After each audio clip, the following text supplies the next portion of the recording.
நம்ம தினமும் முகம் பார்க்குற அந்த முகம் பார்க்குற கண்ணாடியை ரொம்ப சாதாரணமாக நினைக்கிறாங்க. என்ன கண்ணாடி தானே அப்படின்னு. ஆனால் அந்த கண்ணாடிக்கு எவ்வளோ ஒரு மிகப்பெரிய சக்தி, பலம், ஆக்ரோஷ சக்தி இருக்குன்றது நம்மள நிறைய பேருக்கு தெரியாதுங்க. வீட்டு நில வாசப்படியில் ஒரு முகம் பார்க்குற கண்ணாடியை வைங்க.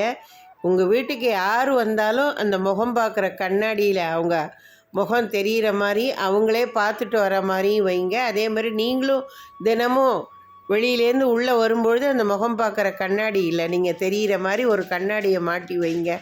அப்புறமா பாருங்கள், எப்பேற்பட்ட எதிர்மறை சக்திகள், தீய எண்ணங்கள், தீய சக்திகள் எல்லாமே படிப்படியாக குறைஞ்சி வீட்டில் நல்ல ஒரு நேர்மறை சக்தியும் நேர்மறை எண்ணமும் வரணும்.